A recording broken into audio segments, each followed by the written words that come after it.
In the name of Allah, the most gracious and the most merciful. Assalamu alaikum. Air University Cybersecurity Society has organized today's session on the topic of role of cybersecurity in the era of blockchain technology. Our distinguished guest for today is Mr. Ahmed Manzoor. He is the founder and CEO of Pakistan Blockchain Institute, Pakistan Blockchain Research Center, ANZ Technologies, and Pakistan Smart Contract Academy. He is also the Chief Technology Officer for Blockchain Center of Pakistan. Besides that, he has an illustrious career in technology and provided services to government institutions, national and international companies, and projects. I wish I could list all the milestones, but now we would like to start our session. Welcome, sir. वालेकुम सलाम, क्या हाल है आपका?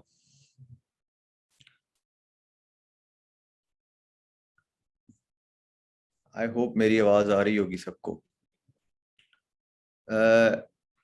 Ma'am अगर मेरी video भी on कर दें तो that will be great for me as well. मैं अभी यहाँ से कर नहीं पा रहा हूँ।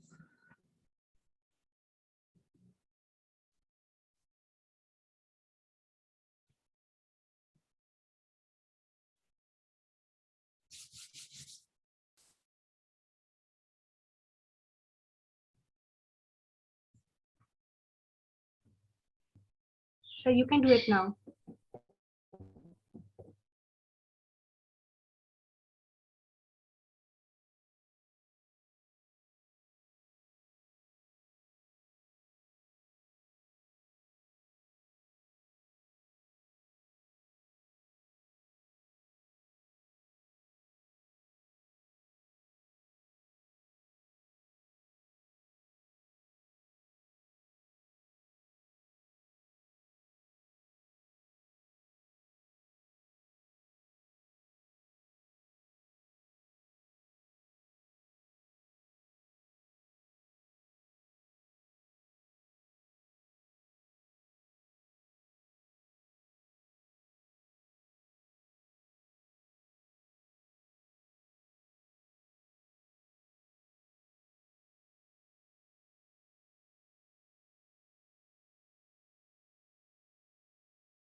जज़ाकल्लाह।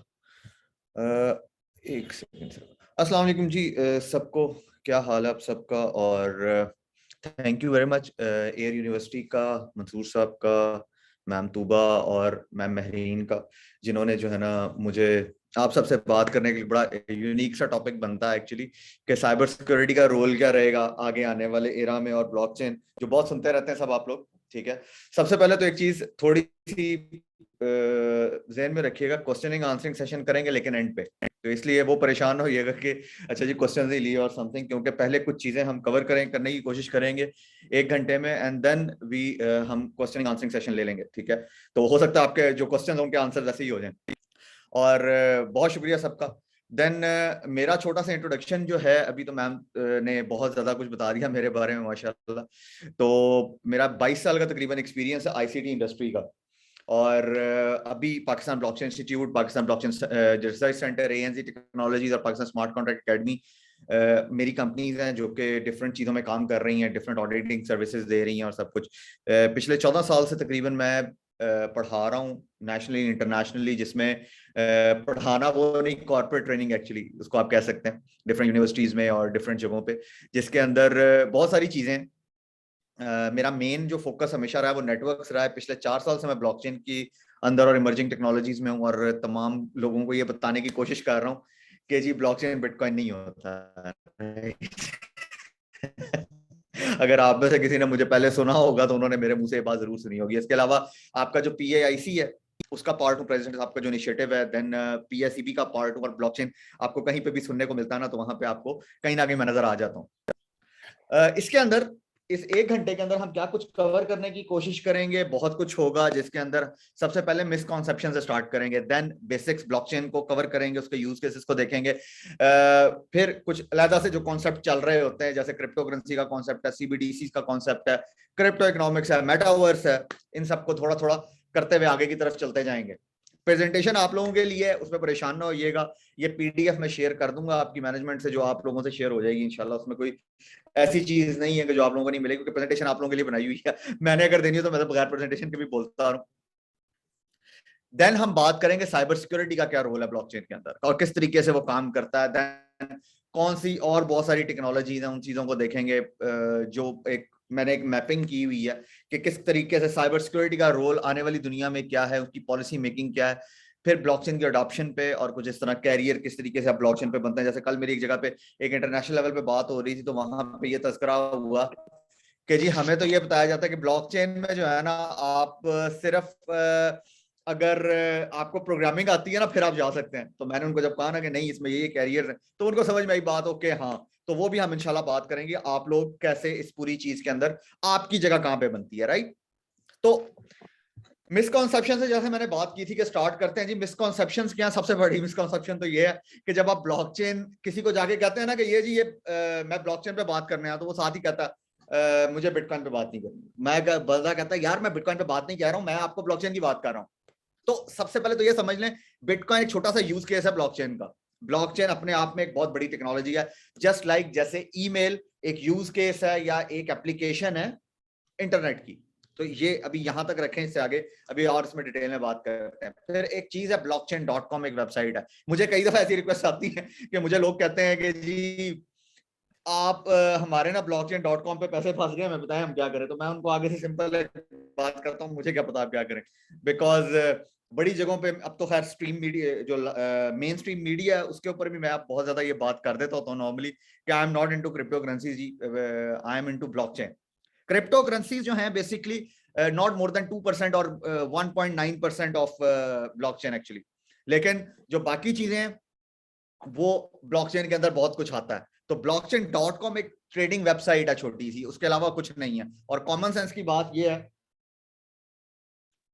कि जी जो आपका यानी ब्लॉकचेन का जो पूरा कॉन्सेप्ट आता है वो 2008 और 2009 में आता है। ये वेबसाइट 2011 में बनी हुई है, तो इसलिए जो है ना इसका कोई खास रिलेशन नहीं है, this is just a trading website. Then ये सिर्फ ब्लॉकचेन टेक्नोलॉजी सिर्फ फाइनेंशियल सेक्टर के लिए नहीं, ऐसा नहीं है। वो हमें ज्यादा इसलिए लगता है कि इसके अंदर एक टर्मिनोलॉजी यूज होती है जिसको हम ट्रांजैक्शंस कहते हैं।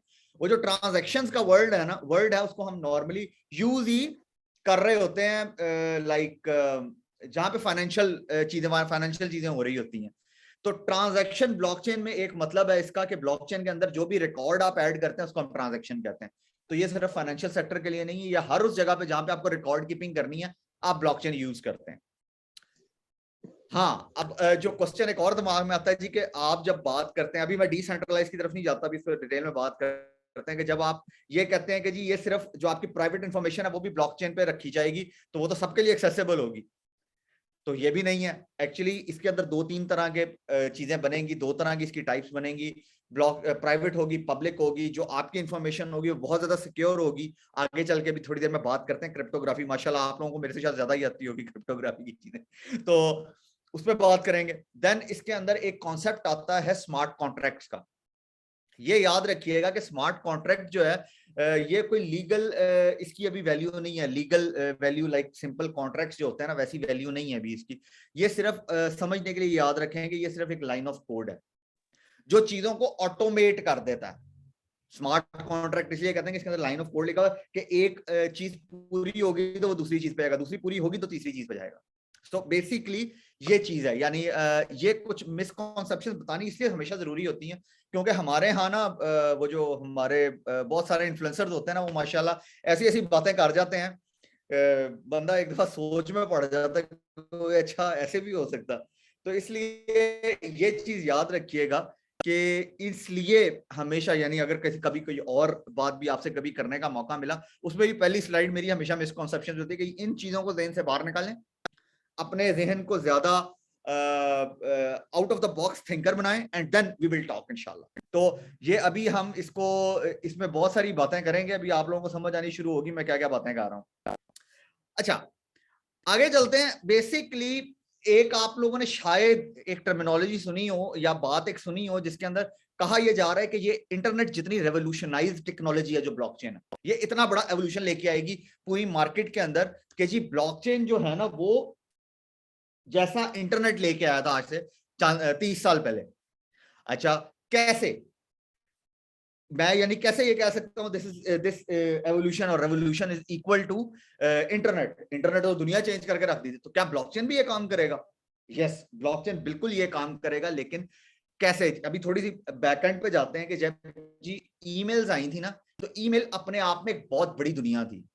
यानी वो काम ऐसा लगता था जैसे कोई पता नहीं आपने क्या अचीव कर लिया। यानी मैं अगर आपको अपनी मिसाल दूं तो मैंने जो है ना ब्लॉकचेन ब्लॉकचेन कह रहा हूं, पहली जो ईमेल की थी ना वो 1000 रुपया देके की थी लाहौर में। अगर आप लोग जो लाहौर से हैं या जिनको अंदाजा होगा, लाहौर में एक गुलशन इकबाल पार्क है, वहां पे एक ऑफिस हुआ करता था। स्पेसिफिकली ट्रेवल करके वहां पे गया था और एक ईमेल करके आया था, मुझे MIT को एक पेपर भेजना था सिर्फ उसकी वजह से, और 1000 रुपया लगा था। तो तब एक्चुअली होता ये था, आप इसको ऐसे ले लीजिए, थोड़ा सा वो एक शायद डिफरेंट बात लगे, वो ये कि पहले ना होता ये था कि आप खत लिखते थे, खत एक जगह पे पहुंचता था, वहां से वापस आने में कोई 1 हफ्ता लगता था, यानी जाने में 1 हफ्ता और वापस आने में 1 हफ्ता। वो आप लोगों ने शायद सुना, रजिस्ट्री करवा दो, राइट? तो वो सब चीजें हुआ करती थी। तो तकरीबन 15 दिन का एक प्रोसेस था जिसको ईमेल जो है ना वो 1 सेकंड से भी कम में ले, राइट? अब तो आपने सिर्फ सेंड का बटन दबाना होता या टाइपिंग में टाइम लगता, उसके अलावा और कुछ नहीं। नॉर्मली मैं मजाहतन बात करता होता हूँ, इसीलिए तब मोहब्बतें सच्ची हुआ करती थी, ठीक है? तब लोग जो है ना बड़ी मेहनत करनी पड़ती थी बहुत सारी चीजों के लिए। अब जो है लोग बस ठीक है व्हाट्सएप ओपन किया, वीडियो कॉल किया, that's it, that is everything. Then उसके बाद टाइम आया स्ट्रीमिंग मीडिया का। अब मैं बात कर रहा हूं, मैं आपको ले आता हूं फास्ट फॉरवर्ड 1990 से 2000 में, 2007 2008 का टाइम है, 6 और 7 का टाइम है, जिसके अंदर स्ट्रीमिंग मीडिया आ गया, यूट्यूब आ गया, आपकी IPTV का कॉन्सेप्ट आ गया। अभी भी आप लोग जो आप लोगों ने घरों पे अपने नेट लगाए होंगे उसके साथ आपको टीवी भी मिलता है, केबल पूरे का पूरा सिलसिला। तो वो स्ट्रीमिंग मीडिया का एक दौर आया, हम आज भी वो सारी चीजें यूज कर रहे हैं। आजकल जो दौर चल रहा है वो सोशल मीडिया का दौर है, where everybody is connected to every other body all the time.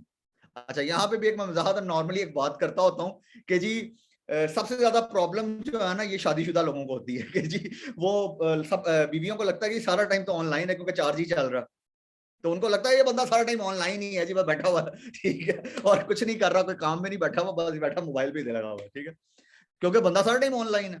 तो आप लोग भी इसी तरह सारा टाइम ऑनलाइन होते हैं, लेकिन उसके अंदर से एक चीज देखें, GPS लोकेशन आपकी सारा टाइम लोगों के पास जा सके। खैर उसके ऊपर भी आगे आगे चल के बात करते हैं कि और क्या क्या कुछ इसमें बेनिफिट्स आते हैं।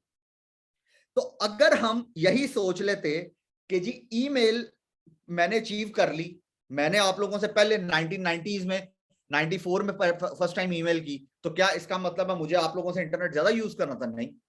अगर हम वहीं पर रुक जाते कि जी हमने बहुत बड़ा काम कर लिया तो जी हमें यहीं पर रुक जाना चाहिए, तो क्या ये जो आजकल की इनोवेशन, यानी हम अभी ऑनलाइन बैठे हुए हैं, आप लोग इस्लामाबाद में, आप में ज्यादातर लोग, या जहां पे जिस जिस शहर से भी आप लोग कनेक्टेड हैं, तो हम लोग वहां, यानी यहां से मैं लाहौर में बैठ के आपसे बात कर रहा हूं, तो क्या हम इसको अचीव कर सकते थे?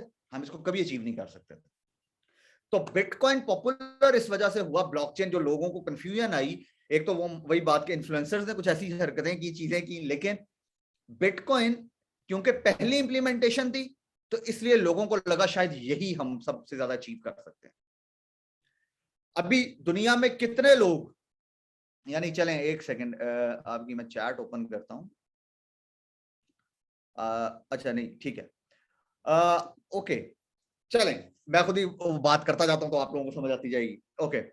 वरना नॉर्मली यहाँ पे होता ही है कि मैं नॉर्मली लोगों से कुछ क्वेश्चंस कर रहा होता हूं, तो खैर वो ये था कि अभी आप इसको ऐसे ले लीजिए कि बिटकॉइन या क्रिप्टो करेंसीज पूरी दुनिया में कितने % लोग यूज करते हैं, यानी टोटल 7 पॉइंट कुछ % लोग हैं, 7.2% के 7.3% के करीब। लेकिन इसकी जो सबसे बड़ी इंप्लीमेंट, यानी अभी तक की वाकई सबसे बड़ी इंप्लीमेंटेशन, लेकिन अब लोग उस पर रिसर्च करते जा रहे हैं, ब्लॉकचेन की और बहुत सारी चीजें एप्लीकेशन नजर आती जा रही हैं, तो दुनिया को नजर आ रहा है कि जी इसकी जो सबसे बड़ी एप्लीकेशन होने वाली वो आइडेंटिटी मैनेजमेंट के ऊपर। कैसे कि जी अब आप सोचें ब्लॉकचेन के अंदर जब कोई चीज ऐड होती है वो यूनिक होती है अपने आप में। वो डेटा सेट जो होता है ना वो यूनिक आइडेंटिफिकेशन के साथ आता है। जो अभी अगर हम यानी डिजिटल आइडेंटिटीज की बात करें तो ये जो अहमद मंजूर है आपके सामने, बेसिकली ये यूनिक है पूरी दुनिया में। आप लोगों ने भी फेसबुक पे देखा होगा 1 in 7 बिलियन लिखा होता है कई लोगों ने, तो वो एक यूनिक आदमी है। आप अपने आप में एक यूनिक है, आपके कुछ एट्रीब्यूट्स हैं जिसके ऊपर यानी आपकी यूनिकनेस निकाली जा सकती है, आपको यूनिक आइडेंटिफिकेशन नंबर दिया जा सकता है। हम ये टेक्नोलॉजी ऑलरेडी यूज कर रहे हैं। जितनी भी डिवाइसेस इंटरनेट पे आप यानी कनेक्ट होती है उनको मैक एड्रेस दिया जाता है जो पूरी दुनिया में यूनिक है। यानी खुद सोचें कितने सारे मॉडल्स, सेम किस तरह के मॉडल, लाइक मेरा जो लैपटॉप है कितने और लोगों के पास होगा, मेरा जो मोबाइल है कितना सेम कितने लोगों, लेकिन इसका मैक एड्रेस यूनिक होता है। यहाँ पे एक क्वेश्चन आता है नॉर्मली कि वो तो जी हम उसको ना वो कर सकते हैं, तो जब आप उसको यानी चेंज कर सकते हैं या कोई और बहुत सारे टूल है तो वो बेसिकली उसकी कम्युनिकेशन के लिए चेंज हो जाता है। जब आप उसको रीसेट करते हैं वो दोबारा वापस अपनी जगह पे आ जाता है। वो जैसे आप माशाल्लाह आप तो यंगस्टर्स हैं, वीपीएन यूज करके नहीं वो वाली सारी एप्लीकेशन चला लेते हैं हम लोग जो जो इलीगल होती हैं या जी जो बंद कर बैन कर दी जाती हैं।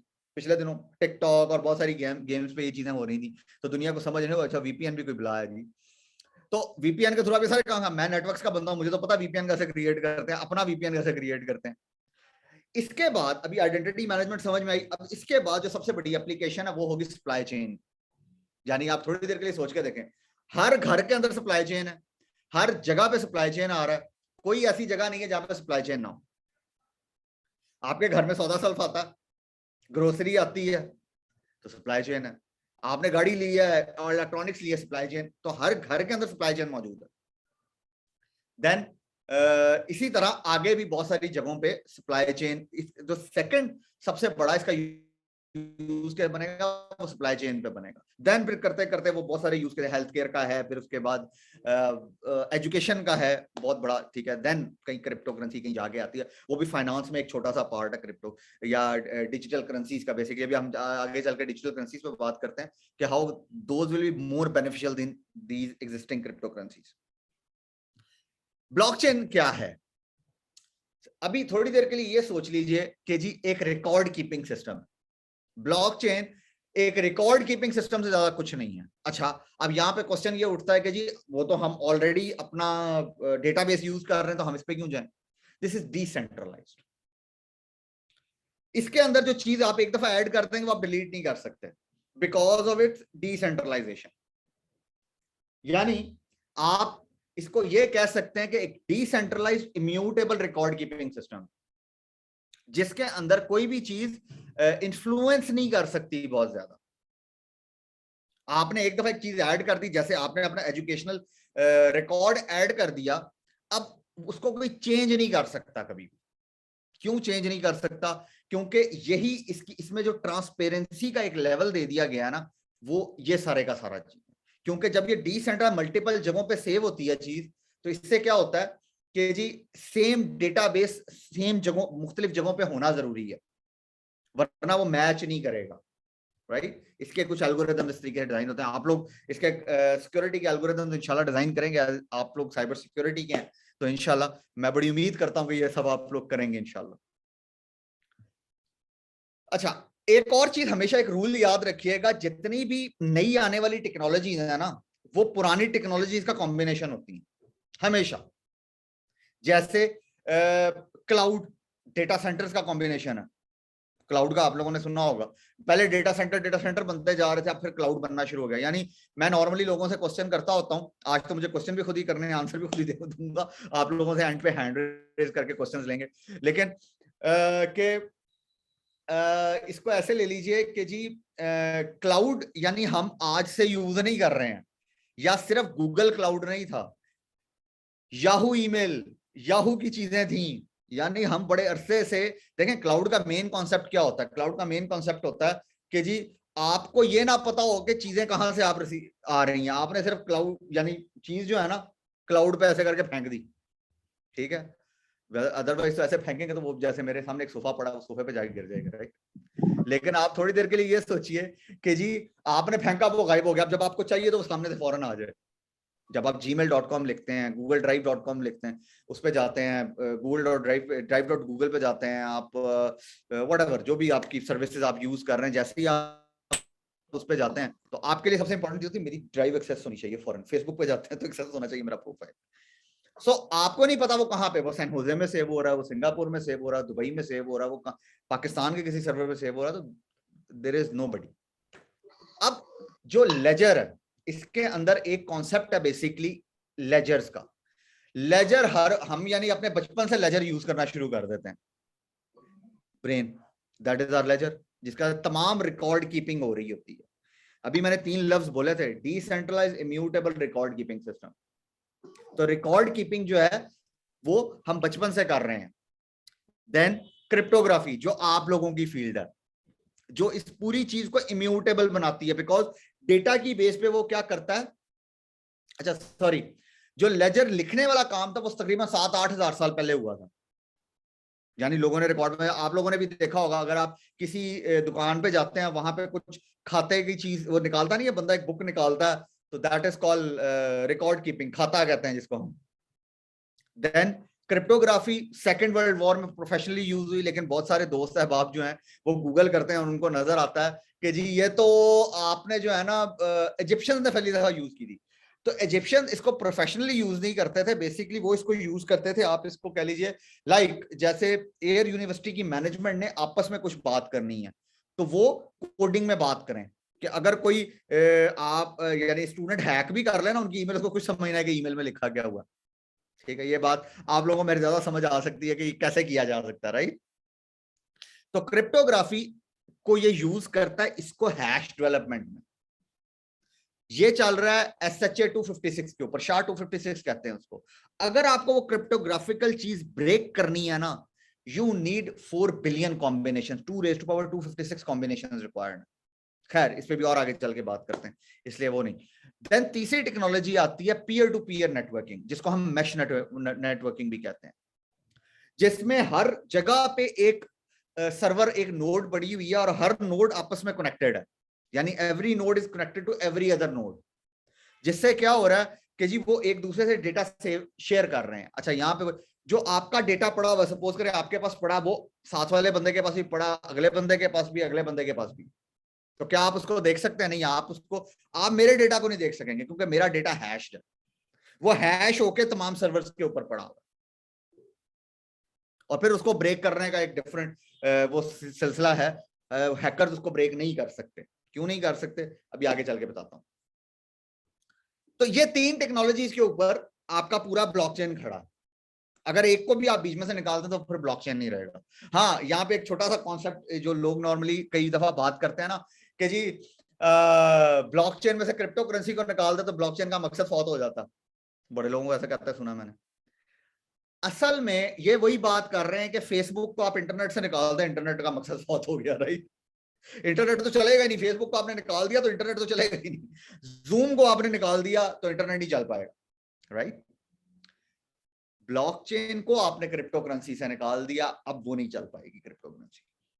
इंटरनेट को आपने फेसबुक से निकाल दिया, फेसबुक नहीं चल पाएगा। उससे कुछ अर्सा पहले एक प्रॉब्लम भी आप लोगों ने देखी, जब फेसबुक इंटरनेट से डिस्कनेक्ट हो गया था, दुनिया कह रही थी हमारा इंटरनेट बंद हो गया क्योंकि हम इतने एडिक्टिव है फेसबुक के।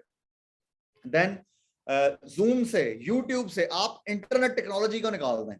इसी तरह अगर आप जितनी भी ट्रांसपेरेंसी की चीजें आप आगे चल के बनाने वाले हैं, ब्लॉकचेन को उसमें से निकाल दें, आप फिर बहुत कुछ नहीं चला पाएंगे। यानी एक और छोटी सी बात आपको बता देता हूं कि एआई का एक one of the main component है आने वाले दौर में। एआई बेसिकली आपकी ही रूटीन्स को वो कर रहा होता है, यानी आपकी रूटीन्स को लेके उसी की बेस पे डिसीजन करता है आर्टिफिशियल इंटेलिजेंस।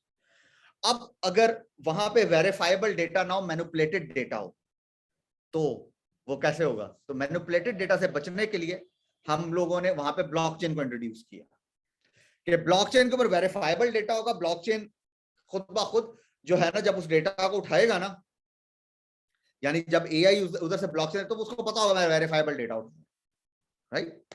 अच्छा, ब्लॉकचेन को ब्लॉकचेन क्यों कहते हैं? सबसे पहले तो ये समझ लें, block is basically set of data जिसके अंदर तमाम का तमाम डेटा रखा जाता है। वो मल्टीपल चीजें, वो फिर कभी डिटेल में गपशप लगाएंगे तो मैं बताऊंगा कि ब्लॉक के अंदर क्या क्या होता है। तो अभी ये समझ लें कि ब्लॉक के अंदर कुछ डेटा पड़ा हुआ है, मल्टीपल ट्रांजैक्शंस हैं, टाइम स्टैम्प है, व्हाटएवर, और भी कुछ चीजें, ठीक है। अब ये क्या करता है, इस डेटा की बेस पे एक हैश क्रिएट करता है, या अगर मैं और थोड़ी सादा जुबान में चलता हूं, एक पासवर्ड क्रिएट करता है। उस पासवर्ड को वो अगले ब्लॉक से शेयर कर देता है। पहला ब्लॉक होता है जेनेसिस ब्लॉक, जिसमें प्रीवियस ब्लॉक कोई नहीं है। तो ये अपनी डेटा की बेस पे एक पासवर्ड क्रिएट करता है जो अगले ब्लॉक से ये शेयर करता है। ये उसके समेत अगला पासवर्ड, अगला हैश क्रिएट करता है, और जो उससे आगे और आगे से और आगे चलती जाती हैं चीजें। अब सपोज करें एक हैकर आता है, वो बीच में से एक ब्लॉक को उठाता है। अब वो दोबारा जब उसको डालने की, दोबारा बीच में पुट करने की कोशिश करेगा, वो नहीं कर पाएगा, बिकॉज पीछे से और आगे से ब्लॉक मैच नहीं होगा उसका। ये जो पासवर्ड या हैश की जो है ना, असल लफ्ज हैश की है, लेकिन मैं आसानी के लिए उसको फिलहाल पासवर्ड कह रहा हूं आप लोगों के लिए, कि जी वो जो पासवर्ड है वो मैच नहीं हो पाएगा। जैसे आप लोग अपना ईमेल एड्रेस दे रहे हैं किसी को, राइट, और पासवर्ड गलत होता है तो कहता है यू फॉरगेट द पासवर्ड। यानी आपके इसके अंदर ये सिस्टम है मोबाइल के अंदर के जी 3-4 दफा गलत पासवर्ड है तो वो आपको 1 मिनट, 5 मिनट, 10 मिनट का उस पर ले जाता ब्रेक पे, इसके बाद आगे बात करना यार मेरे से, अब मैं लॉक हो गया। तो ये सब चीजें इस तरीके से, तो अब आपको आई होप समझ आया होगा। तो वो जो चेन बन रही है ना उन पासवर्ड्स की और उन ब्लॉक्स की, so that is called blockchain. इसलिए इसको ब्लॉकचेन कहा जाता है, क्योंकि ये ब्लॉक्स की चेन है, डेटा के ब्लॉक्स की चेन। अगला कॉन्सेप्ट है सेंट्रलाइज और डिसेंट्रलाइज का। मैंने थोड़ी देर पहले बात की पीयर टू पीयर नेटवर्किंग, मैंने कहा था डिसेंट्रल में आगे चल के आपको बताता हूं। देखिए सेंट्रलाइज का कुछ प्रॉब्लम है। वो क्या प्रॉब्लम है कि जी आपको कोई भी बड़ी आसानी से ब्लैकमेल कर सकता है। जैसे सपोज कर लेते हैं, किसी का नाम उठाते हैं, अहमद कलीम साहब मुझे नजर आ रहे हैं। सपोज कर लें अहमद कलीम साहब मुझे कहते हैं कि सर मैंने अपना डेटा उनके पास रखवाया हुआ है, और वो कहते हैं कि जी सर मैं तो आपका डेटा एक्सेस नहीं करने दूंगा, दीज आर माय डिमांड, इनको आप पूरा करें तो मैं जो है ना फिर आपको आपका डेटा दूंगा। तो मैं कहता हूँ ये तो नहीं पॉसिबल यार, कहीं पे जाके 50% डिमांड पे चीज खत्म हो जाती है एंड देन वो। लेकिन अब सपोज करें इस टाइम 98 लोग कनेक्टेड हैं इस पूरे उसमें, माशाल्लाह, सबके पास मेरा डेटा पड़ा हुआ है और विद द सेम कैपेसिटी पड़ा हुआ है, यानी 1 GB का डेटा तो वो सबके पास, राइट। अब क्या मैं वो डेटा, यानी मुझे कोई प्रॉब्लम आएगी उसको एक्सेस करने में? नहीं। अगर अहमद कलीम साहब कहेंगे नहीं जी, तो मैं मैम तूबा से ले लूंगा। मैम तूबा कहेंगी नहीं जी मैं, मेरा जो सर्वर डाउन है, तो मैं शहरियार साहब से ले लूंगा, मैं किसी और से। कहने का मकसद ये है कि सबसे किसी ना किसी से मुझे चीज मिल जाएगी, सेम चीज। वापस जाते हैं थोड़ी देर पहले, मैंने आपको एक कॉन्सेप्ट बताया था। मेरे लिए इंपॉर्टेंट क्या है? मेरे लिए इंपॉर्टेंट डेटा को एक्सेस करना। क्लाउड में वापस जाए थोड़ी देर के लिए। मेरे लिए ये इंपॉर्टेंट है जब मैं जीमेल लिखूं मेरी मेल एक्सेस हो, मुझे लिखा हुआ नजर है सर्वर इज डाउन। तो सेम कॉन्सेप्ट है। So this is the decentralization. Cloud decentralized नहीं है, दैट इज डिस्ट्रीब्यूटेड होता है। वो तो फर्क है दोनों चीजों में, उसको फिर कभी डिटेल में बात करेंगे उसके ऊपर जब क्लाउड आर्किटेक्चर वगैरह पढ़ेंगे, ठीक है। या मैं नॉर्मली यहाँ पे एक और मिसाल देता होता हूँ कि जी आप अपने बैंक्स को आपको ना अपने पैसे ही निकलवाने के लिए बैंक को पैसे देने पड़ते हैं। यानी ये बात समझ में आती है कि आप अपने पैसे ही निकलवाने गए हैं, तो आप बैंक को 25 रुपए पे कर रहे हैं, भाई मुझे मेरे पैसे दे दो। अजीब लगता है ना। आप लोगों ने शायद ये बात कभी ऐसे सोची भी नहीं होगी जैसे मैं आपको बता रहा हूँ। तो इसीलिए मुझे क्योंकि पता, तो मुझे बड़े चुभते हैं वो पैसे। यानी आप सिर्फ तो सोच के देखें कि बैठे बिठाए आपने 25 रुपए दिए, 100 लोग कनेक्टेड है, 2500 रुपए उन्होंने वैसे ही कमा लिए वहां से एटीएम से, राइट। तो वहां पे कितनी ट्रांजेक्शन होती होंगी डेली बेसिस पे, जस्ट इमेजिन। तो सेंट्रलाइज जब भी होता है तो कोई इंसान ब्लैकमेल कर सकता है, लेकिन जब डिसेंट्रलाइजेशन की तरफ जाते हैं अब कोई आपको ब्लैकमेल नहीं कर सकता, बिकॉज आप डेटा, आपका मकसद डेटा को एक्सेस करना, वो कहीं से भी होगा, राइट। इसके अंदर जिस चीज पे ये सारी चीज रन हो रही होती है that is called consensus algorithms. अब कंसेंसस एल्गोरिथम्स क्या होते हैं जी? इसके अंदर आप यही यानी जो कंसेंसस का उर्दू में मतलब होता है ना, बेसिकली कंसेंसस का वही मतलब है कि राय आमा के तौर पे, यानी आपने डेटा एंटर किया, मैंने अहमद मंजूर विद एट्रीब्यूट्स एंटर किए ब्लॉकचेन में। अब पहले अब देखिए, मैं किसी ना किसी जगह जाके date of birth, time of birth, बालों का रंग, एड्रेस, कहीं ना कहीं जाके मैं डिफरेंशिएट हो रहा हूँ पूरी दुनिया में, मैं यूनिक बन रहा हूँ।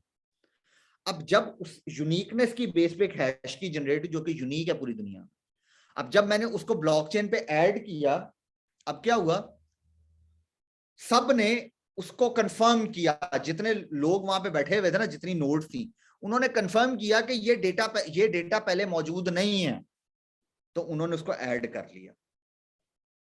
अब दोबारा से ना वो डेटा ऐड हो सकता है, ना आप उसको डिलीट कर सकते हैं। तो ये काम होता है कंसेंसस एल्गोरिथम में। और अभी जो चल रहे हैं जिसपे बहुत ज्यादा बात होती है, आप लोगों ने शायद कभी सुना, प्रूफ ऑफ वर्क और प्रूफ ऑफ स्टेक है, वो किस तरीके से काम करते हैं उनमें, यानी हमेशा याद रखिएगा कि इसकी टर्मिनोलॉजी इस तरीके से होती है। प्रूफ ऑफ वर्क जब कहते हैं ना, तो आप प्रूफ कर रहे हैं किसी चीज को, ये हमेशा चेंज, ये इसी तरह रहेगा। प्रूफ ऑफ आगे चेंज हो जाएगी चीज। जैसे आपने प्रूफ ऑफ कॉन्सेप्ट का नाम सुना होगा, आप बनाते होंगे अपने फाइनल ईयर प्रोजेक्ट में, प्रूफ ऑफ कॉन्सेप्ट बना दें जी, तो वो आप अपना कॉन्सेप्ट प्रूव कर रहे होते हैं जी, हाँ जी ये मेरा ही कॉन्सेप्ट है। वो अलग बात है, हम भी स्टूडेंट रहे हैं, हमें पता कॉपी पेस्ट हो जाती है चीजें, ठीक है, फाइनल प्रोजेक्ट, तो वो खैर वो एक अलग डिस्कशन है, ठीक है। देन आप वो जो वर्क है ना, मतलब आपके पास कंप्यूटिंग पावर कितनी है, देन आपके पास जो स्टेक है वो कितना है। इसी तरह इस टाइम कोई 18 के करीब कंसेंसस एल्गोरिथम्स पे काम हो रहा है, जो आगे चल के आहिस्ता आहिस्ता बढ़ते जा रहे हैं। तो यानी उसके ऊपर, क्योंकि आपकी जो स्पीड है, जो सिक्योरिटी है, वो इसकी बेस पे ज्यादा होती है। यानी आप जैसे जो लोग होंगे जो सिक्योरिटी प्रोफेशनल्स हैं, वो आगे चल के कंसेंसस एल्गोरिथम्स डिजाइन करेंगे। ये एक इंपॉर्टेंट बात है आप लोगों के जानने के लिए। आप लोग इस तरह इन मैकेनिज्म्स को पढ़िएगा आगे चल के। आज तो एक इंट्रोडक्टरी चीज है, कभी इंशाल्लाह इस पे डिटेल में और हुई तो मैं तो कंसेंसस एल्गोरिथम्स पे पूरे हमारे दिन लगते हैं, जब हम पूरे बैचेस को वो कर रहे होते हैं।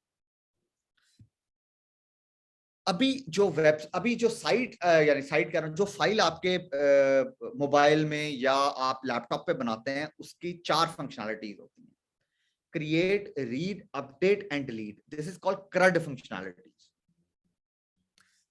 हमने ब्लॉकचेन के अंदर इंटेंशनली आखिरी 2 जो हैं, अपडेट और डिलीट, उनको खत्म कर दिया। अब या आप क्रिएट कर सकते हैं या रीड कर सकते हैं। सिर्फ थोड़ी देर के लिए वापस जाते हैं। मैंने कहा अहमद मंजूर का डेटा ऐड हुआ, अब वो डिलीट नहीं हो सकता। तो ये फंक्शनैलिटी जो उसको इम्यूटेबल बना देती है कि अब सपोज कर लेते हैं मेरा घर का एड्रेस चेंज हुआ है, यानी अब कोई चीज आपने अपडेट करनी है, अब अहमद मंजूर के घर का एड्रेस चेंज हो गया, बाकी एट्रीब्यूट्स तो वैसे के वैसे ही हैं।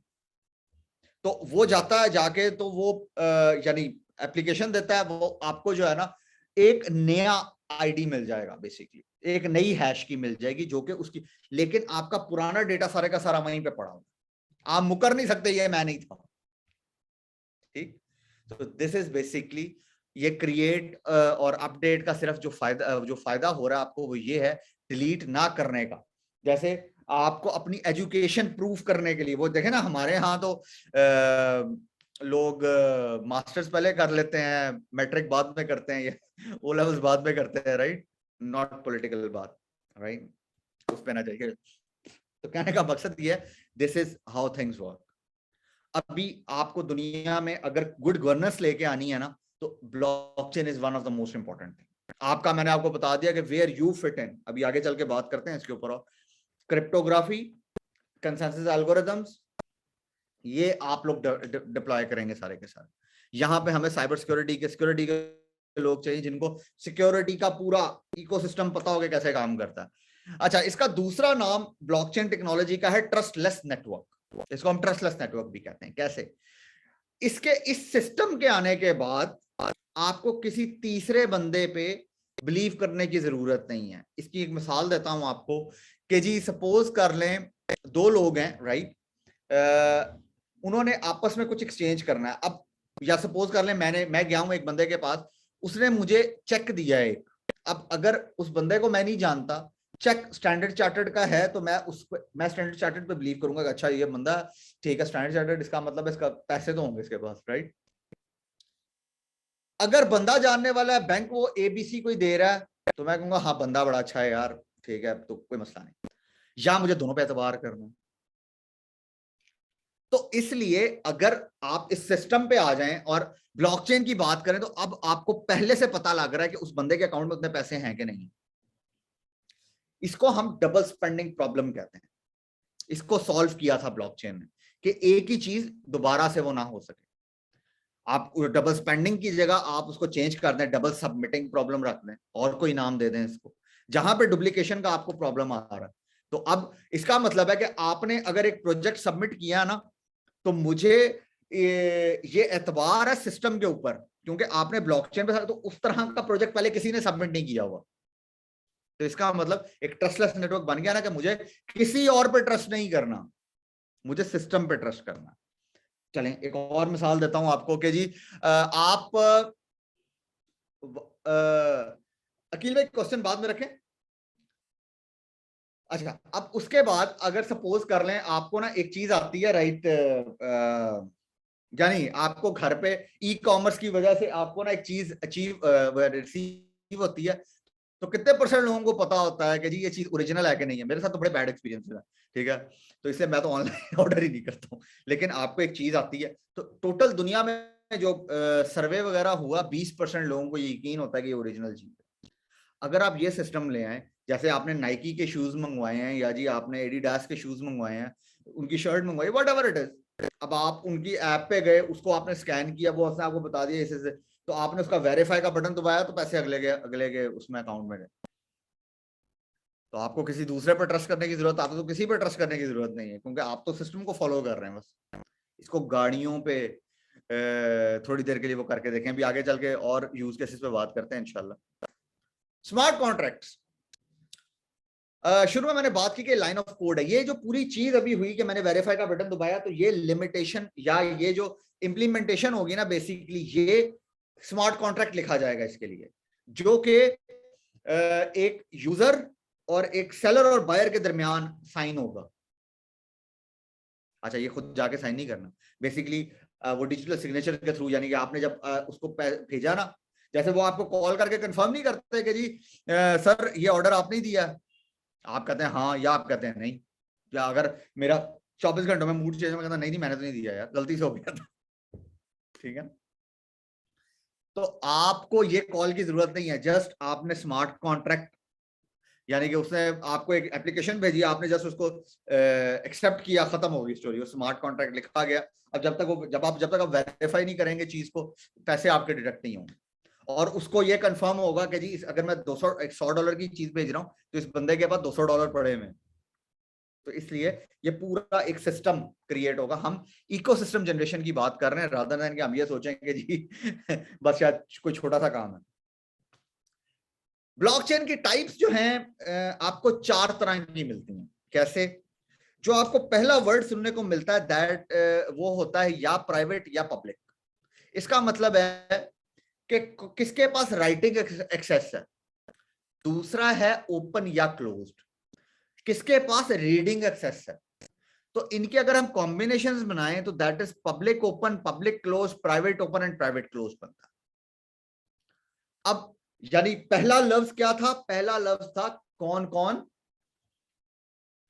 राइट कर सकता है, उसके अंदर राइटिंग एक्सेस किसके पास है। दूसरा लफ्ज है कौन कौन रीड कर सकता है, तो वो पब्लिक ओपन, प्राइवेट ओपन, ठीक है, वो उस तरीके से बनता है। ये एक छोटी सी वो है, जब आपको ये मिलेगी तो इसको आप इसको प्रैक्टिस भी कीजिएगा अपने तौर पे। ये मैं नॉर्मली अपनी सेशंस में प्रैक्टिस करवा रहा होता हूँ, तो इसमें लोग जो है ना, यानी अब जैसे मैं छोटी सी मिसाल दे देता हूँ, जैसे डिफेंस प्रोग्राम्स, वो आएगा प्राइवेट क्लोज में, बिकॉज कुछ लोग ही उसको कुछ लोगों के पास राइटिंग एक्सेस है, कुछ लोगों के पास रीडिंग एक्सेस है। ई कॉमर्स आएगा प्राइवेट ओपन में, बिकॉज चंद लोग इन्वेंट्री ऐड कर रहे हैं, बाकी पूरी दुनिया उसको देख रही है। लेकिन कई जगहों पे ये दो भी होंगे इकट्ठे, कंसोर्शियम भी बनेंगे। जैसे वोटिंग सिस्टम है, वो प्राइवेट ओपन और पब्लिक क्लोज में आएगा। कैसे? प्राइवेट ओपन जो आपके उम्मीदवार हैं वो सिर्फ इलेक्शन कमीशन ऐड कर रहा है, प्राइवेट ऑर्गेनाइजेशन है। ओपन उसको सब देख रहे हैं, और जो दूसरा है पब्लिक क्लोज, वोट सबकास्ट कर रहे हैं, और उसका जो रिजल्ट है वो सिर्फ इलेक्शन कमीशन के पास जा रहा है। तो this is basically public open, और वो इस तरीके से काम करता है। अच्छा, अभी जो प्राइवेट और पब्लिक की हमने बात की ना, तो आपके जो पब्लिक नेटवर्क्स हैं इस टाइम, जो सबसे पॉपुलर 2 फ्रेमवर्क्स चल रहे हैं, एक एथेरियम है और एक हाइपरलेजर है। पब्लिक के लिए एथेरियम आपने नाम सुना होगा, that is a network of nodes. यानी नॉर्मली मैं जब पूछता हूं ना एथेरियम क्या, तो सारे कहते हैं क्रिप्टोकरेंसी। तो इथेरियम एक नेटवर्क है, उसके ऊपर जो क्रिप्टो करेंसी चलती है, जो गैस, दैट इज ईथर कहते हैं उसको, वो इथेरियम नहीं है, ईथर है असल में। तो यानी आपने कोई भी यूनिक चीज रखनी है वो आप इथेरियम के ऊपर जाके भी रख सकते हैं, जैसे आप ऐप स्टोर पे रखते हैं या गूगल स्टोर पे रखते हैं, प्ले स्टोर पे, सॉरी मुझे उसका नाम भूल जाता हमेशा, प्ले स्टोर पे रखते हैं। तो वो आप कोई गेमिंग खेलते हैं तो वो सारी चीजें जो जो पब्लिकली अवेलेबल है, तो पब्लिक इस टाइम जो सबसे पॉपुलर नेटवर्क है दैट इज इथेरियम। जो दूसरा है वो है हाइपरलेजर, जो कि प्राइवेट, आपके इस टाइम तकरीबन 58 के करीब प्रोजेक्ट्स पे इस पे काम हो रहा है। यानी अगर किसी ने किसी मेडिसिन कंपनी ने अपना स्टोर बनाना है तो वो इस पे बनाएगा। सपोज कर लेते हैं कारफोर है, उसने अपना स्टोर बनाना है, या जो भी आपका वहां पे मशहूर स्टोर, जैसे तहजीब है, राइट, उसने अगर अपना ये ब्लॉकचेन क्रिएट करना तो वो हाइपरलेजर पे पूरे का पूरा ब्लॉकचेन क्रिएट होगा। तो this is for private projects. Benefits, I hope अभी तक आपको समझ आ चुके होंगे बेनिफिट्स किस किस्म के।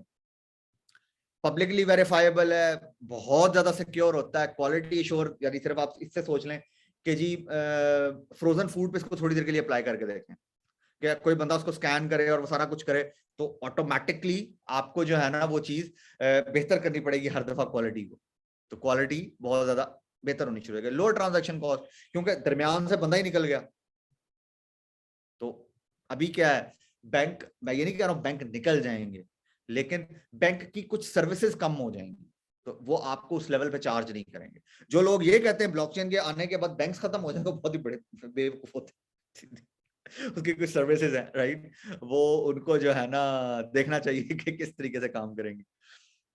रेजिलियंट है, हर टाइम अवेलेबल है, राइट, जो मैंने शुरू में बात की थी मैश नेटवर्किंग में, और वो सारा तो एक रेजिलियंट नेटवर्क बन गया हुआ जिसमें आप हर टाइम पे अवेलेबल है आपका डेटा। ये नहीं होगा कि मैंने जी रिक्वेस्ट भेजी वो आई नहीं और सारा कुछ। अगर हम बात करें ब्लॉकचेन यूज केसेस की, थोड़ी देर के लिए तो सोच के देखें, रियल स्टेट के ऊपर आप घर लेने गए, घर कई दफा खुदा ना खास्ता कब्जे का निकल आया या कोई और बात हो गई, जमीन कब्जे की निकल आई, बहुत प्रॉब्लम्स होती हैं। तो वो ये जो क्या कहते हैं ना जिसको हम नॉर्मली पटवारी सिस्टम और वो सारी चीजें, तो वो सारी चीजें आप बड़ी आसानी से कवर कर सकते हैं। कब्जा माफिया बड़ी आसानी से खत्म हो सकता है। कार रजिस्ट्रेशन, मैं यहाँ पे मिसाल देता हूँ कि जी आप गाड़ी लेने जाए तो मैकेनिक को साथ लेके जाते हैं आप, वो टक टक पता नहीं करके क्या चेक करता रहता है। मुझे आज तक नहीं समझ आई क्या चेक करता, टू बी ऑनेस्ट, क्योंकि मैंने उसको बड़ी दफा कहा, मैंने कहा यार मुझे तो सेम आवाज आ रही है यहाँ से भी यहाँ, कहता है अहमद साहब आप नहीं समझेंगे। अच्छा ये भी ठीक है। तो आप थोड़ी देर के लिए सोचिए कि कार रजिस्ट्रेशन के ऊपर ही, यानी आपने उसका कार का वो स्कैन किया, सपोज करते हैं एफबीआर जो कि पूरी कार्स को रजिस्टर करता है अपने पास, उसने जो है आपको अपनी एक ऐप दे दी, आपने उसको स्कैन किया और आपके सामने लिखा हुआ आ गया इसका पहला यूजर ये था 10। आप सपोज कर लेते हैं 5वें बायर हैं, अच्छा जी कितनी दफा इसका एक्सीडेंट हुआ है, क्या क्या पार्ट्स चेंज हुए हैं, वो सब चीजें आपके सामने खुली किताब की तरह आ जाए, राइट। तो मेरा ख्याल है कि आपका कॉन्फिडेंस लेवल बहुत बढ़ जाएगा। गवर्नमेंट रिकॉर्ड्स बहुत ज्यादा इसके ऊपर, यानी आपका डिजिटल आइडेंटिटी से लेकर तो डेथ सर्टिफिकेट तक, बेसिकली हर चीज ब्लॉकचेन पे रखी जाए। आपके तमाम एजुकेशनल सर्टिफिकेट्स कभी किसी को डॉज नहीं कर पाएंगे, या कोई नहीं कर पाएगा असल में, या आप खुद डॉज नहीं हो पाएंगे किसी से।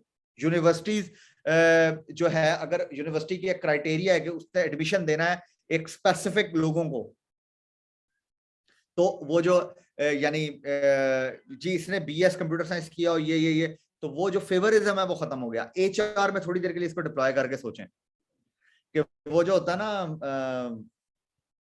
बॉस की खुशामद नहीं करनी पड़ेगी किसी को, क्योंकि स्मार्ट कॉन्ट्रैक्ट में लिखा हुआ है कि अगर तुम इतना काम करोगे और ये चीज करोगे और ये चीज करोगे तो जी यू बिकम द फर्स्ट, यानी कि आपको जो है ना आपका बोनस भी मिल जाएगा और आपको तरक्की भी मिलेगी। आइडेंटिटी मैनेजमेंट में ऑलरेडी बात कर चुका हूँ बहुत ज्यादा इसके ऊपर। एक छोटी सी मिसाल है, फार्मा, हम सबसे पहले जब कोई मेडिसिन लेने जाते हैं ना तो होता ही है कि हम सबसे पहले उसकी एक्सपायरी चेक करते हैं। अब दरमियान में एक डिस्ट्रीब्यूटर की गेम होती है बहुत बड़ी, यानी जब आप इसका पूरा इकोसिस्टम पढ़े ना, आपको यहाँ पे डिस्ट्रीब्यूटर लिखा हुआ आ रहा है दरमियान में, यहाँ पे ये डिस्ट्रीब्यूटर जो होता है ना ये असल गेम प्लेयर होता है कई दफा। अब तो बहुत सारी जो अच्छी कंपनीज हैं उन्होंने इस चीज को ट्रैक करना शुरू कर दिया। अदरवाइज यानी अभी आज भी शायद आपको पता हो, आप में से कुछ लोगों को, जो वर्ल्ड हेल्थ ऑर्गेनाइजेशन है WHO के उसके थ्रू 30% थर्ड वर्ल्ड कंट्रीज में फेक मेडिसिन जाती है। $250 बिलियन की मार्केट है ये। Can you imagine that? तो उसको ट्रैक करने के लिए दिस इज सबसे इंपॉर्टेंट चीज है कि जब आप कोई मेडिसिन ले रहे हो तो आपको पता हो कि आप क्या खा रहे हैं, आपको कॉन्फिडेंस होना बड़ा जरूरी है। कुछ और कॉन्सेप्ट्स की अगर बात करें तो सबसे पहला कॉन्सेप्ट तो वही आता है जी, क्रिप्टो करेंसी का। एक सेकंड सर। अच्छा, तो क्रिप्टो करेंसी एक यूज केस है, सिंपल एज दैट, जो कि बेसिकली मैं इसकी मिसाल ऐसे देता हूं, that is basically a ledger, that is not even a currency, that is a ledger, record ledger है। अब उसके अंदर क्या है, ये इसकी मिसाल ऐसे ले लें कि जी मैंने शफकत साहब को जो है ना, मैंने 100 रुपए दिए, शफकत साहब ने एक 100 रुपए एक वाइट पेपर पे 100 रुपया लिखा और मुझे दे दिया। अब मैंने आगे वो 200 का बेच दिया, 200 से 500 का, 500 से 1000 का, आजकल वो 50,000 का बिक रहा है। तो वो रिकॉर्ड बिक रहा है, वो असल में करेंसी नहीं है। मुझे नहीं पता लोग उसको करेंसी क्यों कहते हैं। तो लेकिन ये याद रखिएगा, क्रिप्टो अब असल डिजिटल करेंसी जो है वो आने वाली है। जो CBDC है ना, जैसे डिजिटल युआन का केस पढ़िएगा और ये तमाम चीजें पढ़िएगा, तो वो आपको आगे आती हुई नजर आएंगी बहुत जल्दी, जिसके अंदर बहुत कुछ है। जैसे हम अगर अपने पाकिस्तानी रुपये को चेंज कर दें ई-रुपये के अंदर, तो वो सारी चीजें पूरे का पूरा केस स्टडी बन सकता है। CBDC क्या है, जिसके भी मैंने तस्करा किया CBDC का, कि central bank of digital currency. Digital yuan ने क्या किया, उन्होंने क्या किया, उन्होंने अपनी एक करेंसी बनाई है जो कि बेसिकली इस वॉलेट के ऊपर है। ना वो चोरी हो सकती है, ना वो कहीं जा सकती है, ना कुछ। यानी आपके आप डबल पासवर्ड लगाएं, ट्रिपल पासवर्ड लगाएं, यानी आपको तो माशाल्लाह जो साइबर सिक्योरिटी के लोग हैं वो तो उनका तो पासवर्ड भी बड़ा मजे का होता है, मुझे जहां तक पता। वो तो पासवर्ड भी स्टार हैश हैश करके पता नहीं क्या लगा लेते हैं, वो एक आम आदमी को समझ में नहीं आता।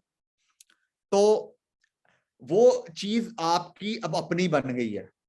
यानी आपको कोई मोबाइल चोरी हो जाता है तो वॉलेट तो चोरी नहीं होगा, पैसे तो आपके पास ही रहेंगे।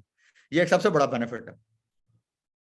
तो इसके ऊपर डबल ऑथेंटिकेशन, ट्रिपल, जितनी क्वाड्रुपल, जितनी आप चाहें वो लगा सकते हैं। That is your. ये कुछ इस तरीके से काम करता गया, जैसे इजी पैसा नहीं, आप गए, आपने स्कैन किया, वो पैसे अकाउंट में चले गए अगले के। This is basically how it works, लेकिन विद द रियल मनी। वो भी हर इजी पैसा भी रियल मनी, लेकिन वो अगले के पास इजी पैसा होना जरूरी है। लेकिन अगर आप सोचें हम सब ये यूज कर रहे हैं और यूजेबिलिटी इतनी आसान बना दी जाए, तो मेरा ख्याल है कि जिंदगी बहुत आसान हो सकती है। NFTs क्या है? देखें, वही हवा नहीं है। NFT एक यूनिक आइडेंटिटी के साथ इंटरनेट के ऊपर कोई भी चीज पड़ी हो, दैट इज टेक्निकली NFT। यानी आप जो मिलियंस ऑफ डॉलर्स की चीजें बिकती हैं ना, आप इमेजिन करेंगे कैसे बिकती हैं। लाइक मोनालिसा की पेंटिंग देख लें आप, या 92 का वर्ल्ड कप का बॉल देख लें आप, 96 का वर्ल्ड कप का जो फुटबॉल है वो देख लें, मिलियंस ऑफ डॉलर्स के बिकते हैं।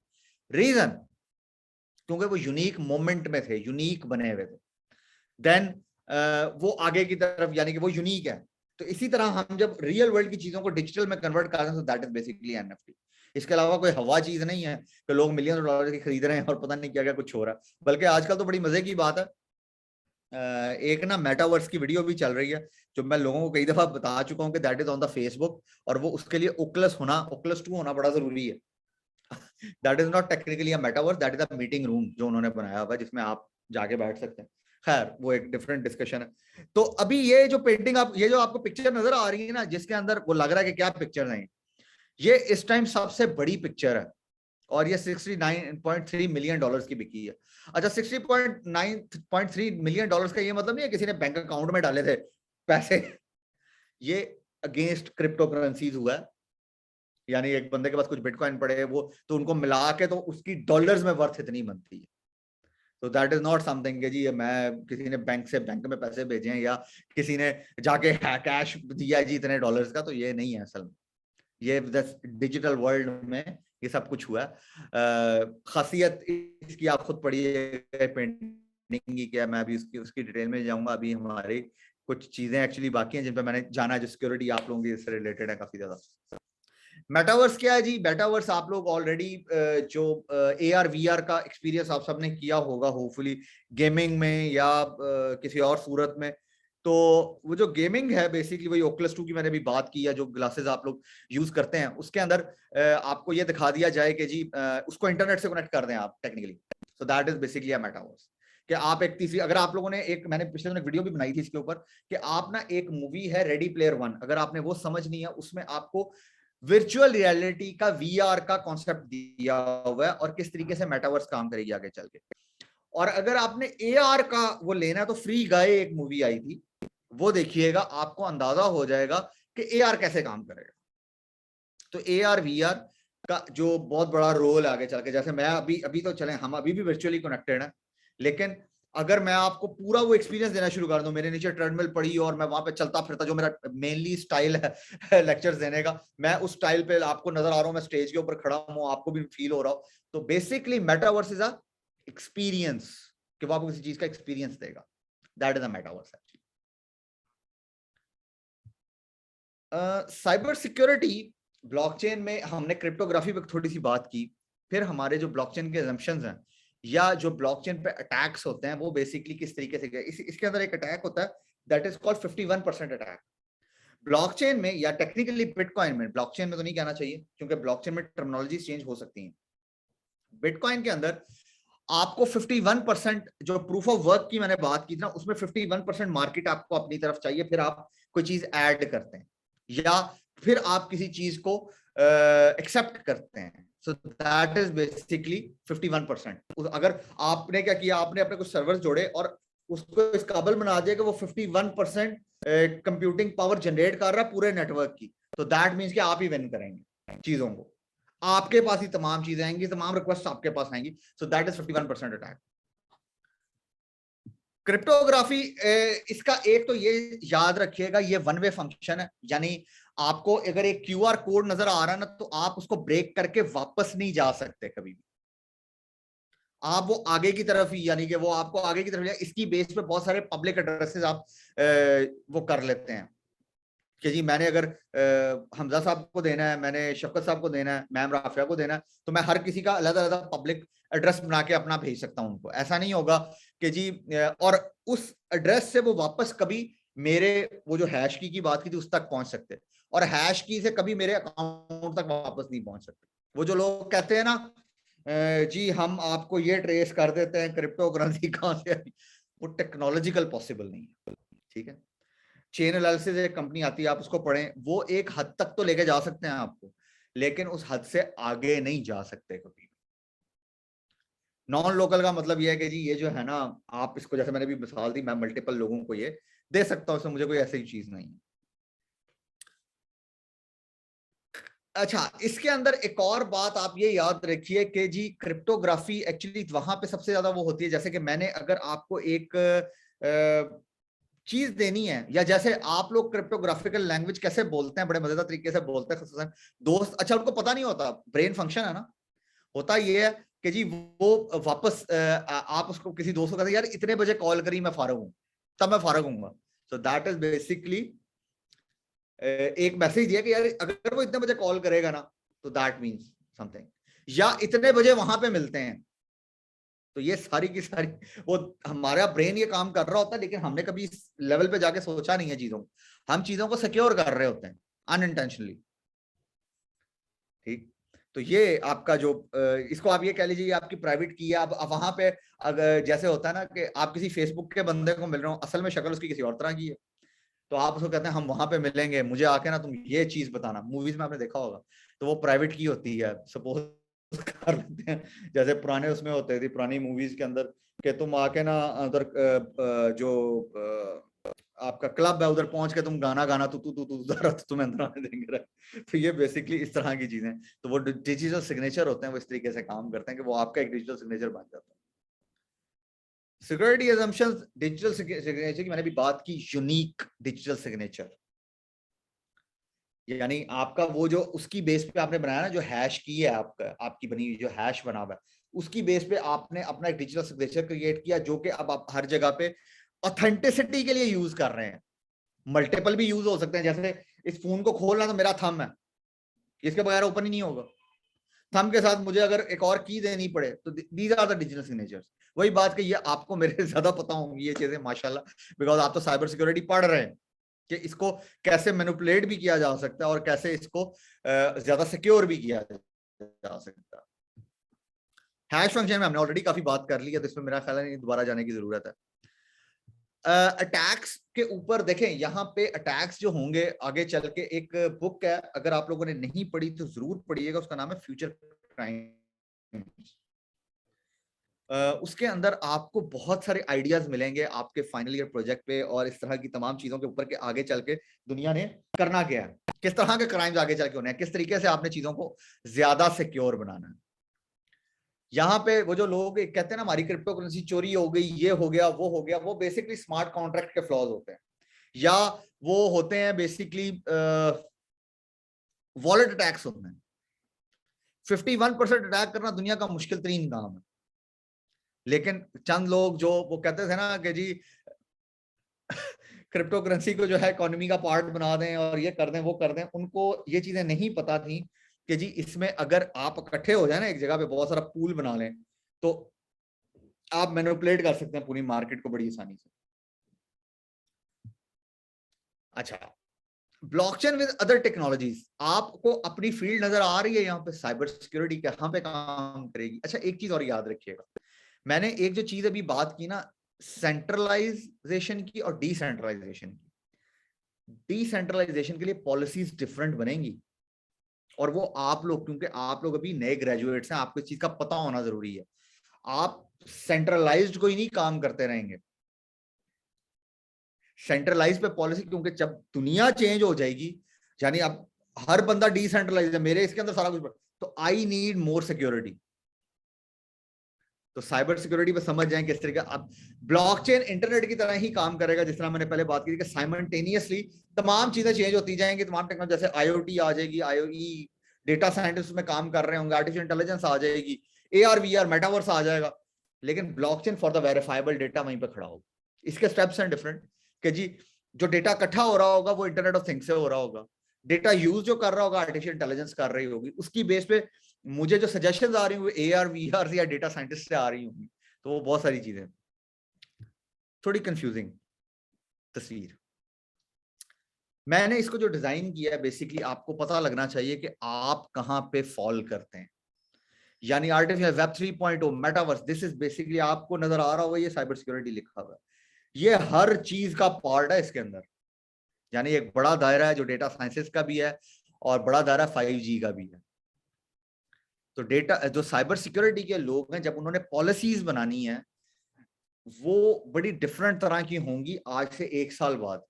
यानी मैंने वो जैसे बात की ना डिसेंट्रलाइजेशन के ऊपर आपने पॉलिसीज बनानी है, तो इसका ये जरूरी है आपको वेब 3.0 का पता होना बहुत जरूरी है, मेटावर्स कैसे काम करेगा, ब्लॉकचेन का अल्हम्दुलिल्लाह आई होप कि आपको कुछ ना कुछ समझ आ गई होगी, एआई कैसे काम करेगी, क्योंकि आपकी पॉलिसी 5G डिसेंट्रलाइज कैसे है, ओपन सोर्स में जो चीजें बन रही हैं वो क्या है, तो अब आपने उनकी बेसिस पे पॉलिसीज बनानी शुरू करनी है, रादर देन कि आप ये सोचें कि नहीं नहीं मैंने तो बस ये कर लिया तो अब तो बस, क्योंकि देखें यूनिवर्सिटी का काम होता है आपको एक राह पे चलाना, एक ट्रेनर का काम होता है आपको एक राह पे चला देना, जब आप उस राह पे चल पड़ते हैं ना, अब उसमें एक्सेल आपने खुद करना होता है, रिसर्च आपकी अपनी होती है, तो ये बस याद रखिएगा। सो वही conclusion by end of the day कि जी तमाम चीजें डिसेंट्रलाइजेशन की तरफ जा रही हैं, और आपको जो है ना इस पे सीखनी है चीजें। अब आपको पता होना चाहिए कि डिसेंट्रलाइज पे अगर जाएंगी चीजें तो किस तरीके से क्या होगा और क्या नहीं होगा। और अच्छा हाँ, एक जो चीज थी कि ब्लॉकचेन अडैप्शन जो होगी, बेसिकली देखें मुझसे नॉर्मली ये क्वेश्चन करते हैं लोग कि ब्लॉकचेन कहाँ यूज हो सकता है। देखें उसका एक डिसीजन मैट्रिक्स तो है जो मैंने आपको ऊपर भी दिखाया, लेकिन और भी डिसीजन मैट्रिक्स बनता है, इसका एक पूरा फॉर्म परफॉर्मा बनता है, लेकिन आप इसको थोड़ी देर के लिए ऐसे सोच लीजिए कि जहां जहां पे इंटरनेट यूज हो सकता है आप ब्लॉकचेन यूज कर सकते हैं।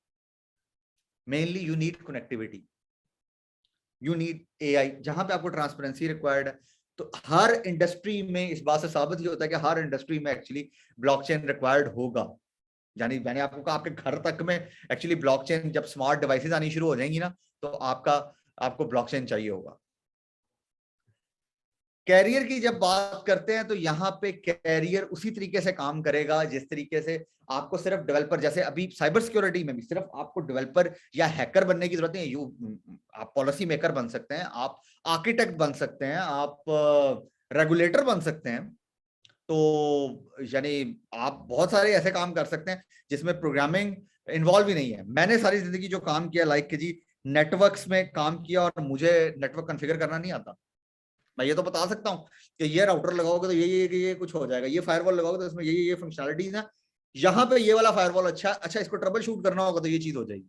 लेकिन अगर आप मुझे दे देंगे ना जी कॉन्फ़िगर करें एमएसएल, इसको बैठ के कमांडें नहीं आती।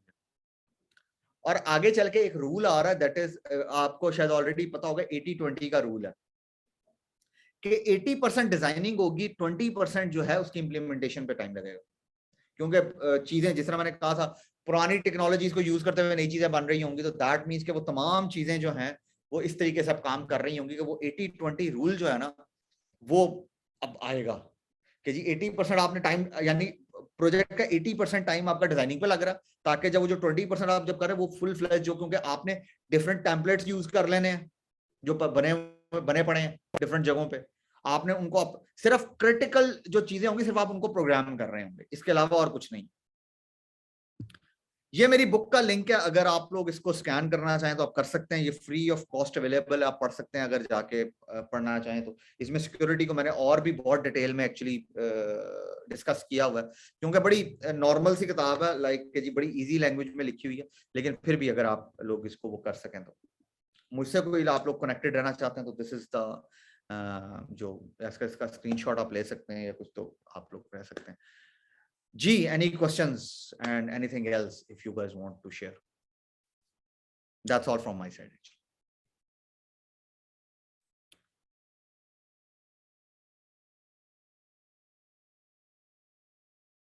जी आपका सिर्फ राना लिखा हुआ रहा, मैं नाम नहीं ले सकता हूँ।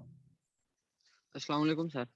वालेकुम सर अस्सलाम। मुझे AR का यूज नहीं सही समझ आया कि ब्लॉकचेन के अंदर जब AR यूज करते हैं तो आपने कहा था वो गेमिंग वगैरह में यूज होता है, AR वो किस तरह इससे यूज होता है गेमिंग में? देखें, AR है augmented reality, right. Augmented reality होती है, जैसे अब आप इसको ऐसे ले लेना कि जी मैं यहाँ सोफे पे बैठा हूँ, राइट। इस सोफे के ऊपर ही मुझे अब साइडों पे कुछ चीजें नजर आनी शुरू हो जाए, राइट। अब होगा ये कि जी ऑगमेंटेड रियलिटी में आप ही एक्चुअल में आप प्रोडक्ट होते हैं नॉर्मली। अब आपको डिफरेंट चीजें, गेमिंग में कैसे ये यूज होता है, गेमिंग गालबन Xbox 5 है, कौन सा मुझे उनके PlayStation 5, राइट। तो उसमें वो चीज नजर आती है। आप इसके लिए ना वही मैंने फ्री गाय मूवी का नाम लिया था, उसको जाके देखिएगा, आपका ये कॉन्सेप्ट और आसानी से आपको समझ आ जाएगा। अगर नहीं समझ आएगा तो हम इसको दोबारा डिस्कस कर सकते हैं, वो इतना बड़ा मसला नहीं। तो AR और वही जो आपकी रूटीन, जैसे सपोज करें आपको जी आप चलते हुए जा रहे हैं एक जगह पे और आपको जी नजर आ रहा है बुरंजा का जो है ना बिलबोर्ड नजर आ रहा है, राइट। और वो बिलबोर्ड जो है वो आपको कह रहा है कि दिस इज, ये आपकी पसंद की चीज है, आपको वो सजेस्ट कर रहा है। तो आप सपोज करें मैं उसको वहीं पे क्लिक करूं ऐसे, अब वो तो मुझे मेरी ऐनक के अंदर है, राइट, और मैं उसको क्लिक करूं और मैं वहीं से परचेज कर लूं, तो दिस इज बेसिकली AR। और अगर आप लोगों ने इसको एक्सपीरियंस, मुझे नहीं पता इस्लामाबाद का ये जहाँ पे आप हैं इसको एक्सपीरियंस करना, तो एम्पोरियम मॉल में एक सेटअप लगा हुआ है इसका, तो वहां पे आप इसको एक्सपीरियंस कर सकते हैं AR VR को एक्चुअली। जी सैफ भाई।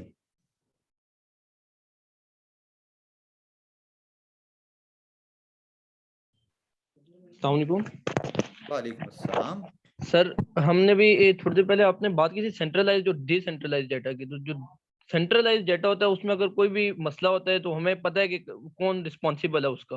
तो जब डिसेंट्रलाइज कोई हमारा डेटा होगा, अगर उसमें कोई मैनिपुलेशन होगी या वो डेटा डिलीट होगा तो उसको फिर हम लोग किसको जाके पकड़ेंगे? अगर अच्छा सैफ भाई, सेंट्रलाइज डेटा इसके अंदर सबसे मजे की चीज जो है ना, इसमें सबसे मजे की चीज है, इसमें डेटा डिलीट हो ही नहीं पाएगा। ब्लॉकचेन की वापस वो मेन चीज में जाए, इम्यूटेबल है, डेटा डिलीट नहीं हो सकता उसके अंदर, ना मैनिपुलेट हो सकता। इसीलिए तो डिसेंट्रलाइजेशन पे जा रहे हैं। सेंट्रलाइज में तो आप मैनिपुलेट कर सकते हैं डेटा को बड़ी आसानी से। Got the point.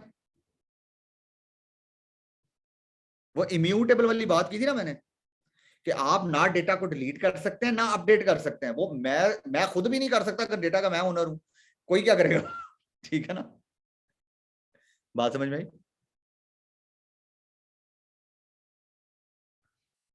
जी अवैस भाई।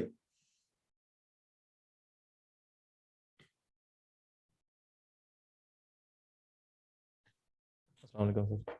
वालेकुम सलाम। सर बहुत अच्छा सेशन था आपके साथ, काफ़ी चीज़ें सीखी हैं आपने। पहले भी कुछ चीज़ें मेंशन की हैं साइबर सिक्योरिटी स्टूडेंट के लिए जो कैरियर पास है ब्लॉकचेन में। जी काइंडली एक बार आप दोबारा गो थ्रू करा दें, क्योंकि श्योर श्योर। ब्लॉकचेन ऑलरेडी एक इतनी सिक्योर चीज़ है, तो इसमें अब साइबर सिक्योरिटी का किस तरह से रोल आ रहा है एक देखें स्टूडेंट के साइबर लिए। सिक्योरिटी, देखें मजे की बात को, कंसेंसस एल्गोरिथम्स मैंने बताया, आप उनको पढ़ना शुरू करें, उनकी डेफिनेशंस देखना शुरू करें। डेफिनेशंस का मतलब, अच्छा हमारे यहाँ ना एक तो ये भी बड़ा मसला है ना, डेफिनेशन का मतलब होता है वो डेफिनेशन, राइट, कि जी ये लिखा क्या हुआ। डेफिनेशन का मतलब है डिफाइन कैसे करते हैं उसको, पहली चीज। दूसरी चीज, पॉलिसीज, नई पॉलिसीज कैसे बनेगी डिसेंट्रलाइजेशन के अंदर।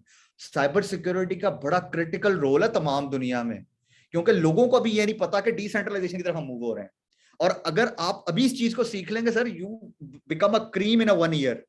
जो अगला यानी देखें अभी जो दुनिया क्या कर रही है, हमारी अपनी साइबर सिक्योरिटी पॉलिसी यार 2 हफ्ते पहले आई है, can you imagine that.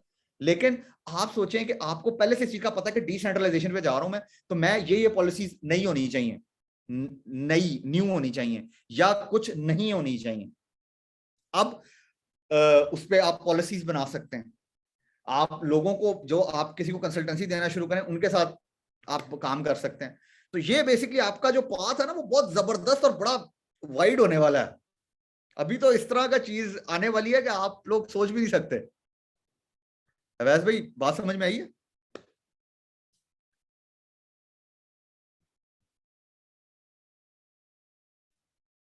Ji sir बिल्कुल, बात आपकी समझ आ गई है। सर स्पेसिफिकली जो एक इसमें पाथवेज निकलेंगे, for example 1 year program, 6 months program जो साइबर सिक्योरिटी स्टूडेंट के लिए जो सूटेड होंगे, तो उन्हें थोड़ा सा अगर आप मेंशन कर दें। फॉर एग्जांपल एक गूगल की सर्टिफिकेशन होती है, वो कहता है जी क्लाउड सिक्योरिटी की सर्टिफिकेशन मैं करा रहा हूँ, तो ये 6 महीने की सर्टिफिकेशन आप इसे कर लें, आप सारी इसमें चीज़ें सीखेंगे। इस अच्छा तरह मैं आपको स्पेसिफिकली ब्लॉकचेन की हमें इतनी ज़्यादा भी चीज़ें नज़र नहीं आ रही। अच्छा मैं बाय द वे मैं अपनी बात करता हूँ। I am a security professional, certified security professional for blockchain. मैं सिक्योरिटी एडवाइजर हूँ डिफरेंट कंपनीज के साथ। तो बहुत सारी चीजें हैं अवेलेबल, ठीक है, आप इसको पढ़ना शुरू करें। मेरा कुछ एयर यूनिवर्सिटी का चीजें चल रही हैं, जब हम उसको वो मैच्योर होती हैं देन मैं आपको इंशाल्लाह जो है ना इसके ऊपर बहुत कुछ है दुनिया में। अभी तो आहिस्ता आहिस्ता चलें, स्टेप बाय स्टेप चलें। बहुत सारी चीजें अचानक से जो है ना बंदा घबरा जाता है, ये क्या हुआ मेरे साथ, ठीक है ना। तो अब वो कुछ है, ये जो बुक आपको मैंने कही है इसको पढ़ें आप ध्यान से। इसमें सिक्योरिटी बड़ी डिटेल में मैंने डिस्कस की हुई है, तो आपको समझ आएगी इंशाल्लाह। और बहुत सारी चीजें तो बहुत अजीब काम बहुत है, और डेटा भी बहुत है, तो परेशान नहीं होना सिर्फ, ठीक है। ठीक हो गया अवैस भाई, आई थिंक आपको आंसर मिल गया होगा आपकी बात का। जी sir, thank you very much. जज़ाकल्लाह। जी हुज़ैफा भाई।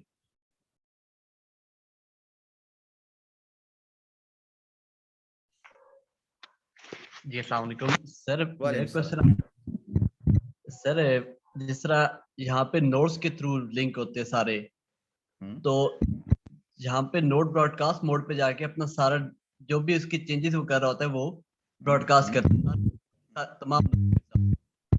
जी तो अगर एक स्पेसिफिक नोड को अफेक्ट किया जाए और उसके डाटा को इम्पेक्ट किया जाए, उसको किया जाए कि ब्रॉडकास्ट, फॉर एग्जांपल आपके पास specific amount of crypto currency पड़ी है, तो उस करके बाकी तमाम नोड्स को सेंड कर दिया जाए कि मैंने इतनी क्रिप्टो करेंसी एक स्पेसिफिक अकाउंट को सेंड की है।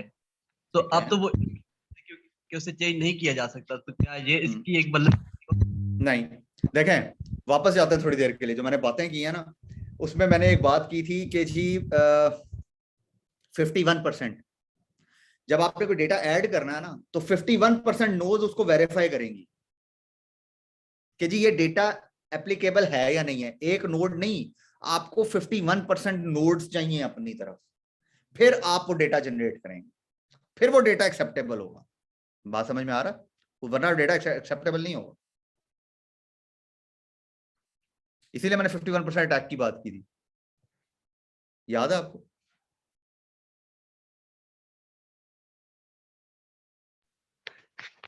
जी सर। तो सर मैं मेरा बेसिक पॉइंट ये है कि मैं एक स्पेसिफिक नोड को अफेक्ट कर रहा हूँ और उसको ब्रॉडकास्ट करके उसका डाटा तमाम नोड्स को प्रोवाइड कर रहा हूँ।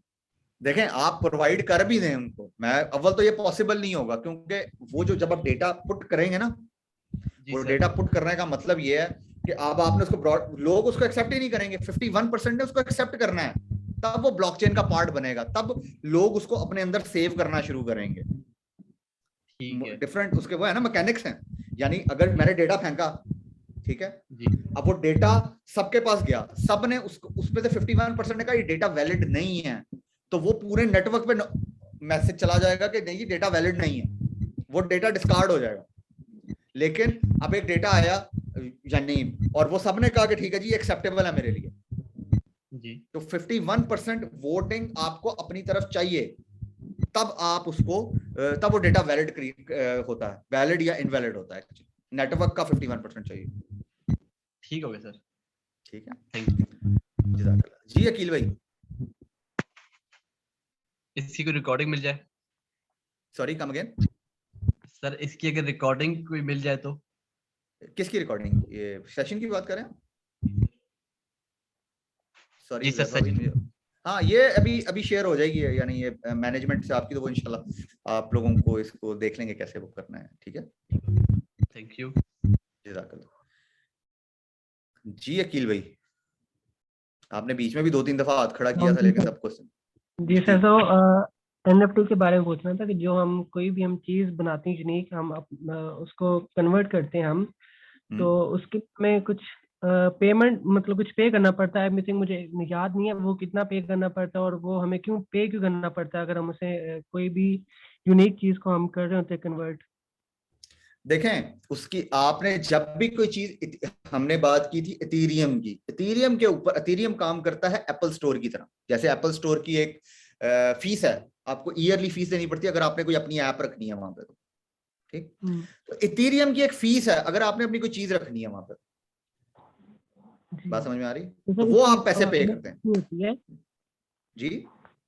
इसकी अमाउंट कितनी होती है? और मतलब टू बी ऑनेस्ट मुझे नहीं पता, मैं क्रिप्टो करेंसी से बहुत दूर हूँ एक्चुअल में, इसलिए मुझे बिल्कुल अंदाजा नहीं है इनकी प्राइसेस का और इन चीजों का। लेकिन सर ये पाकिस्तान में तो नहीं इतना मतलब कम कर आई थिंक करेगा कि ये जो NFT वगैरह है।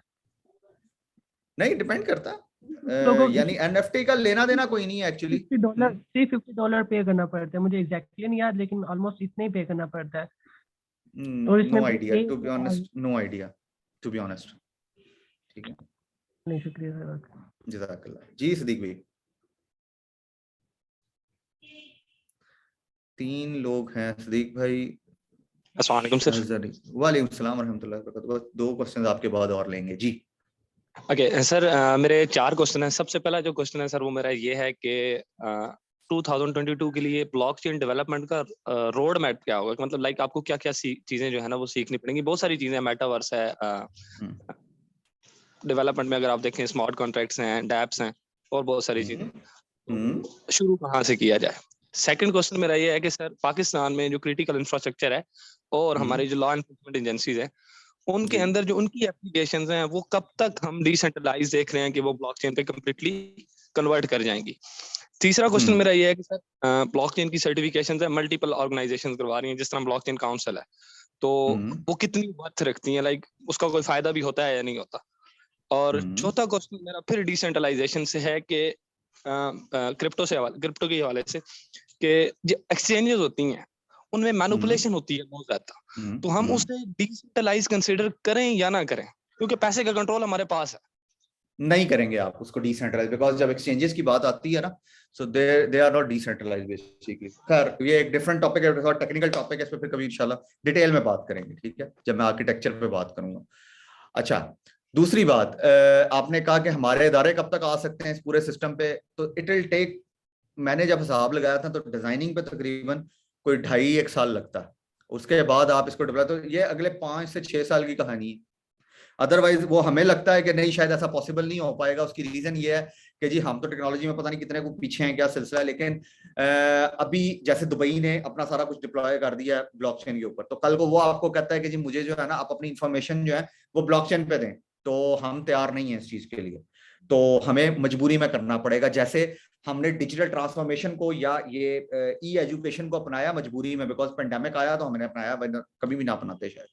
ठीक है, ये 2 क्वेश्चन हो गए आपके। तीसरा क्वेश्चन बेसिकली दोनों रिलेट करते हैं आपस में, सर्टिफिकेशंस वाला। सर्टिफिकेशन डिपेंड करता है आप कहां से कर रहे हैं और उनका मटेरियल क्या है, फिर वो वर्थेबल है, और आपको उसके बाद नॉलेज कितना आता है। ठीक है, फिर वो वर्थेबल है। जैसे ईसी काउंसिल का बड़ा बेसिक है वो, यानी इतना एडवांस लेवल का नहीं है, मुझे पता है इसलिए। और दूसरी चीज आती है कि जी सॉरी, जो आपने पहला क्वेश्चन किया था, अगर दोबारा वो रिपीट कर दें आप तो। सर रोड मैप क्या है, लाइक हाँ, रोड मैप क्या है जी। कहाँ से स्टार्ट करें डेवलपमेंट वाइज? आप डिपेंड करता है कि आप क्या करना क्या चाह रहे हैं। जैसे अगर तो आप साइबर सिक्योरिटी में ही काम करना चाहते हैं, और तो you need to go towards architecture, policy making की तरफ जाएं आप, रादर देन कि आप प्रोग्रामिंग सीखना शुरू कर। अगर आपका प्रोग्रामिंग का बैकग्राउंड है, शौक है आपको प्रोग्रामिंग का, फिर आप जावास्क्रिप्ट से स्टार्ट करें। अगर आपको सपोज करें नहीं आती या आती है तो उस स्किल को पॉलिश करें। जब आप पॉलिश कर लेंगे देन आप इथेरियम में सॉलिडिटी को सीखेंगे। बाकी चीजें फिर उसके बाद आती हैं, यानी डैप्स भी सॉलिडिटी पे आता है, जो स्मार्ट कॉन्ट्रैक्ट वो भी सॉलिडिटी पे आता है। तो वो फिर वो उससे अगली कहानी है। अगर आपने हाइपरलेजर पे जाना है, आप पाइथन पे काम करना शुरू करें। ठीक है, तो ये यानी इस पे जी हमारे पास एक कोर डेवलपमेंट होती है और एक हमारे पास एप्लीकेशन डेवलपमेंट होती है, तो इनमें डिफरेंस क्या है? लाइक सॉलिडिटी कोर डेवलपमेंट में भी यूज हो रही है और डैप्स में भी, और जो वेब 3.0 की एप्लीकेशन।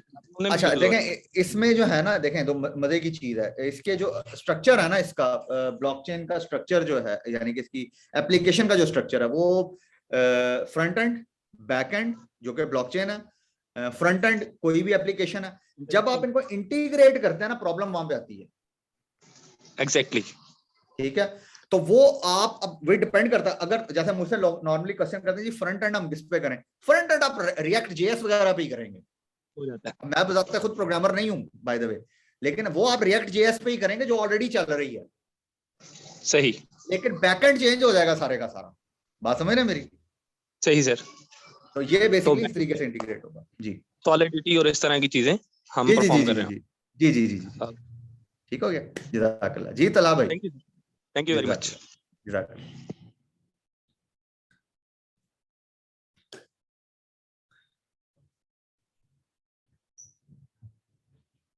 तला साहब, आर यू देयर? किसी और ने भी हाथ उठाया था जी। अच्छा सर, मैंने ये पूछना था कि जना मैं जो डिजाइनिंग वाली साइड है ना, जो उसकी मेटावर्स से जो बिलोंग करती है सारी, वर्चुअल डिजाइनिंग होगी, 3D डिजाइनिंग होगी, मॉडलिंग होगी, इसमें मैं पहले से ही 2-3 साल से इन हूँ। तो इसमें अब मैं इसमें ब्लॉकचेन के थ्रू या मेटावर्स के थ्रू, जैसे सैंडबॉक्स हो गया, इस तरह की जो आ रही है मेटावर्स, उसमें रोड मैप क्या बनेगा मेरे लिए कि मैं इससे आगे एक्सेल कैसे करूँ उस साइड पे? आप पहले से क्या कर रहे हैं मुझे पहले ये बताएं। ये जो आर्किटेक्चर डिजाइनिंग होती है 3D और एनिमेशन डिजाइनिंग जो होती है, आर्किटेक्चर बेस्ड होती है सारी, प्लानिंग तो होगी, उसके बाद फिर आप इसको हाँ वही ना, आप इसको बेसिकली बड़ा मजे का बिजनेस प्लान बता दूं पूरे का आप एवाटार बनाने शुरू कर दें लोगों के। जी जी, वही मैं सैंडबॉक्स जो भी कर रहा हूँ ना सर्च उस पे ये कि आप एनएफटी अवतार एनएफटी आप सेल कर सकते हैं मार्केट में, फिर आपको कमीशन वगैरह मिल जाता सारा। यस तो आप जो है ना मेटावर्स में, मेरा ख्याल है कि आपकी, क्योंकि इसमें सबसे ज्यादा वो एक्सपर्टीज है ना, तो आप मेरा ख्याल है बाकी चीजों को छोड़ के इस पे फोकस करें। ये अभी बड़ा, ये मेरा ख्याल है 2023 में इसका बड़ा बूम आएगा अचानक से। जी जी वो। अब मगर मैं कह रहा था कि इसका जो स्टार्ट कहाँ से लिया जाए ना, किस प्लेटफॉर्म से इन हुआ जाए कि आप मेटावर्स वर्ल्ड भी बना सको और एआर और वीआर जो भी डिसेंट्रलाइज्ड है मेरा ख्याल है, ओपन सी भी है, ये 2-3 यानी ओपन सी को आप यूज कर सकते हैं। खैर मैं वही बात कि मैं ये क्रिप्टो करेंसी और इन चीजों में बहुत ज्यादा नहीं हूँ, यानी ये सेल परचेज वाली चीजों के अंदर, लेकिन मेरा ख्याल है कि आप यहाँ से स्टार्ट कर सकते हैं। I am by the way, मैं बड़ी मजे की बात बता देता हूँ आप सबको, मैंने शुरू में बात नहीं की, I am quite against crypto currencies, जो एग्जिस्टिंग क्रिप्टो करेंसीज है। ये बड़ी मजे की बात लगती है लोगों को कि जी मैं ब्लॉकचेन में काम भी कर रहा हूँ और मैं अगेंस्ट बहुत ज्यादा क्रिप्टो करेंसीज के जी। तो आप लोग, आप जो है ना इन 2 प्लेटफॉर्म्स को देख सकते हैं, मेरा ख्याल है they will help you out. सही, शुक्रिया, जज़ाकल्लाह। तो खत्म करते हैं। मैम आप, ma'am Tooba, are you online? तो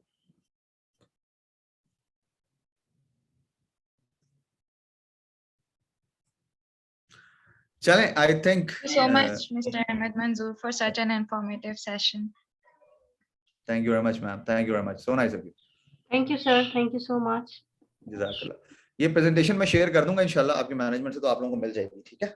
टेक केयर, अल्लाह हाफ़िज़। Allah Hafiz.